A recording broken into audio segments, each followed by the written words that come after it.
यह एक सामान्य नाम की कहानी है जो वुशु मार्शल आर्ट्स का एक सच्चा मास्टर है। जबकि सु की सेना आगे बढ़ रही है, विद्रोहियों को सुनाई देने के लिए विद्रोहियों को हवा में एक मशाल फेंक दिया जाता है। आयोजित किया गया कैदी उन सैनिकों के साथ एक महान लड़ाई में संलग्न है जो अभी भी अपने पैरों पर खड़े हैं। चखने की हार ठंडा करता है। उनके साथी और हर कोई उसे देखकर खुश है। सैनिकों ने सु का नाम जप किया और यह भी नहीं कि वह एक बेकार कोने में छोड़ दिया गया है, यह महसूस करते हुए कि वह एक बेकार कोने में है। गवर्नर सालों बाद सु के पिता अपने बेटे से मिलने जाते हैं और उसे बताते हैं कि युआन वापस आ गया है। यह खबर यिंग को परेशान करती है। शायद पति को लगता है कि उसके दामाद की वापसी पुरानी यादों के कारण नहीं है। सु इस मामले को लेकर खुश है, लेकिन सु के पिता उसे दीवान द्वारा बदला लेने की संभावना के बारे में चेतावनी देते हैं और उसे सावधान रहने का आग्रह करते हैं। सु को उम्मीद है कि युआन जानता है कि सु के पिता को युआन के पिता और यिंग को क्यों मारना पड़ा, लेकिन वह कभी इसका जिक्र नहीं करता। उसके पिता उसे याद दिलाते हैं कि चुप रहने का मतलब भूल जाना नहीं है। हालांकि सु को भरोसा है कि कोई शिकायत नहीं है। उसने दोनों बेटों और यिंग का पालन पोषण किया। एक दिन युआन अपने आदमियों के साथ शहर आता है, जो सु के कला विद्यालय के उद्घाटन के साथ मेल खाता है।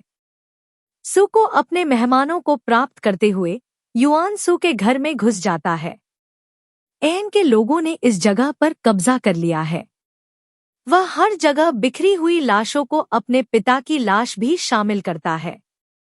वह सु में शामिल होने के लिए भागता है, जबकि युआन, यिंग और प्रशंसक के साथ सु की मौत की कुछ खबरों का इंतजार करता है, लेकिन हमलावर उसे यह बताने के लिए लौटते हैं कि सु अभी भी जीवित है और सबसे गंभीर बदला लेने के इरादे से, जो कि उसके भाईब्रे लोगों को मारता है।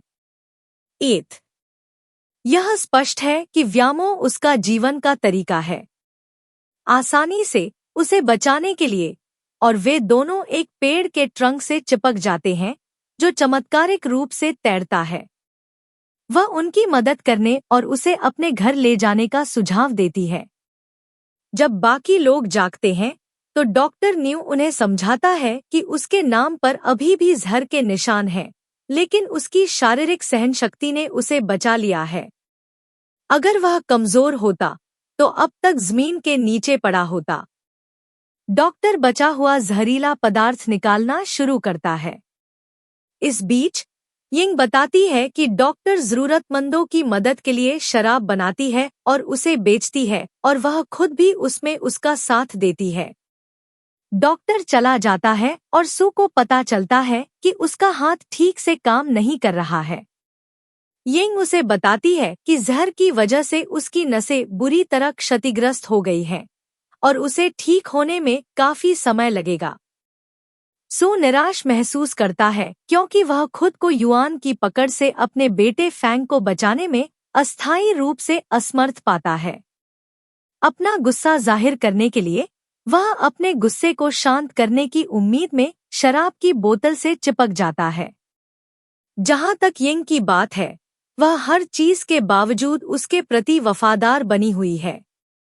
दूसरी ओर फैंग उनसे अलग हो जाता है। एक दिन यिंग अपने पति सु को याद दिलाती है कि वह ही एकमात्र व्यक्ति है जो उनके बेटे को बचा सकता है। ये शब्द उसके दृढ़ संकल्प को फिर से जगाते हैं, इसलिए वह प्रशिक्षण पर वापस लौटता है, दृढ़ संकल्प के साथ दीवान का सामना करते हुए। भले ही उसका हाथ कपड़े के टुकड़े जैसा हो, वह खुद को कठोर प्रशिक्षण से गुजारता है ताकि उसकी मुट्ठियां इतनी मजबूत हो जाए कि वह युआन के कवच को तोड़ सके। कुछ ही समय में उसके हाथ और जोड़ लोहे की तरह सख्त हो जाते हैं। इनमें से एक प्रशिक्षण के दौरान सु को लगता है कि उसने 2 कुंग-फू मास्टर्स को देखा है और उनसे नई तकनीकें सिखाने की विनती करता है। उनमें से एक बुद्धिमान बूढ़ा आदमी सुझाव देता है कि उसे पहले वुशु भगवान को हराना होगा। चुनौती स्वीकार करने के लिए दृढ़ संकल्पित सु इस रहस्यमयी व्यक्ति के खिलाफ लड़ाई में शामिल होता है, लेकिन वह हार नहीं मानता और हर बार हार जाता है। इस बीच युआन बिच्छुओं और सांपों से भरे कटोरे में अपने हाथ डुबोकर ज्यादा से ज्यादा जहर विकसित करता है, एक खतरनाक शौक जिसे वह अपनाने की हिम्मत नहीं करता। बहुत से लोग उस पर हैं और एस्यू ने स्पष्ट सफलता के बिना वुशु भगवान को हराने के लिए अपने प्रयासों को जारी रखा है। परिवार का सदस्य, लेकिन वह उसे हमेशा के लिए बेअसर करने का इरादा रखता है। वे वास्तव में मौजूद नहीं है, यह परीक्षण करने के लिए कि यह मूर्त है, लेकिन यह पता चलता है कि यह उसके दिमाग में एक विचार है। अपने एक गार्ड को मारता है क्योंकि उसने उसे बहुत देर से सूचित किया था। फैंग पेनयिंग मर जाएगा अगर सु अपनी चाची को मारता है, तो वह अपने आदमियों को यिंग को जंगल में जीवित करने का आदेश देता है और उन्हें खुद को मारता है ताकि कोई भी उसके स्थान को नहीं जानता हो और अंत में युआन का सामना करना पड़ता है। एक ही समय यिंग गंदगी के नीचे का दम घुटने के लिए गंदगी के नीचे है, लेकिन वे बहुत देर से आते हैं।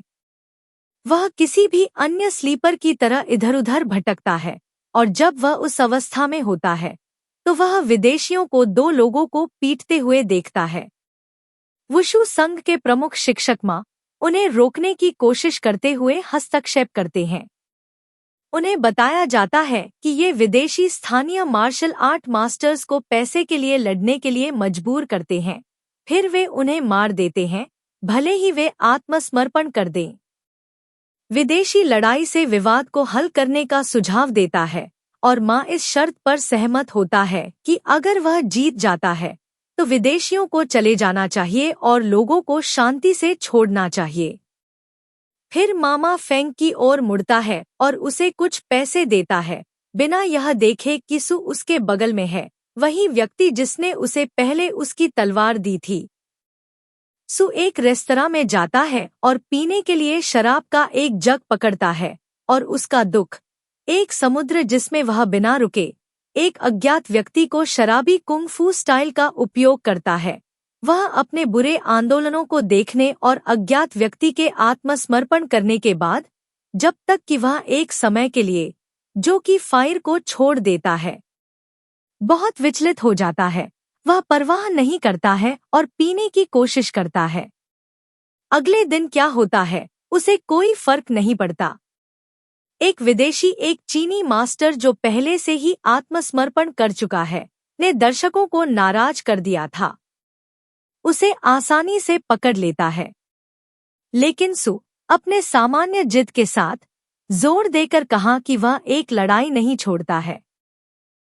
किसी ऐसे व्यक्ति के लिए जिसे हराना लगभग असंभव है, सु सिरिंज धारक से छुटकारा पा लेता है, लेकिन खुराक प्राप्त करने वाला लड़ाकू बिना किसी कमजोरी के दृढ़ रहता है। लड़ाई और भी भयंकर हो जाती है। विदेशियों में से एक सु को उठाता है और उसका सिर जमीन पर मारता है, लेकिन वह फिर से उठ खड़ा होता है क्योंकि जिद हमेशा उसे बचा लेती है। अंत में सु कुछ निर्णायक वार करता है और वह और उसका प्रतिद्वंद्वी एक साथ गिर जाते हैं। अब हर कोई यह देखने का इंतजार कर रहा है कि कौन पहले खड़ा होगा। फैंग अपने पिता को प्रोत्साहित करने के लिए दौड़ता है, जबकि जगह में सन्नाटा छा जाता है। अचानक सु होश में आता है और खड़ा होता है, अंत में अपनी जीत की घोषणा करता है।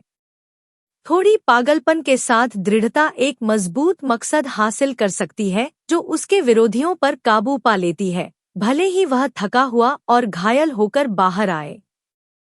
संगीत बुरा, लेकिन सु उसके साथ है और उसे किसी भी समस्या के बिना किसी भी समस्या के पास जाने के लिए अपनी टोपी को पास करने के लिए उसकी टोपी है। जमीन कठोर, स्ली और सु गंभीर चोटों के संपर्क में है। वह वार को चकमा देता है और चाकू दूसरे विदेशी लड़ाके को लग जाता है। फिर उनमें से एक अपने साथी को दर्द दूर करने वाले पदार्थ का इंजेक्शन देता है और लड़ाके को हराना लगभग असंभव हो जाता है। सू इंजेक्शन वाले को मार देता है, लेकिन खुराक पाने वाला लड़ाका बिना किसी कमजोरी के दृढ़ रहता है। लड़ाई और भी भयंकर हो जाती है। विदेशियों में से एक सू को उठाता है और उसका सिर जमीन पर मारता है, लेकिन वह फिर से उठ खड़ा होता है, क्योंकि जिद हमेशा उसे बचाती है। अंत में सू कुछ निर्णायक वार करता है और वह और उसका प्रतिद्वंद्वी एक साथ गिर जाते हैं। अब हर कोई यह देखने का इंतजार कर रहा है कि कौन पहले खड़ा होगा। फैंग अपने पिता को प्रोत्साहित करने के लिए दौड़ता है, जबकि सन्नाटा छा जाता है। अचानक सू होश में आता है और खड़ा होता है, अंत में अपनी जीत की घोषणा करता है।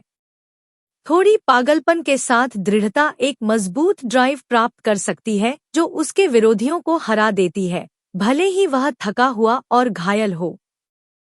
संगीत बुरा, लेकिन सू उसके साथ है और उसे किसी भी समस्या के बिना किसी भी समस्या के पास जाने के लिए अपनी टोपी को पास करने के लिए उसकी टोपी है। जमीन कठोर, स्ली और सू गंभीर चोटों के संपर्क में है।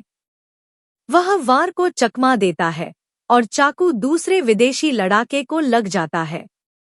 फिर उनमें से एक अपने साथी को दर्द दूर करने वाले पदार्थ का इंजेक्शन देता है और लड़ाके को हराना लगभग असंभव हो जाता है।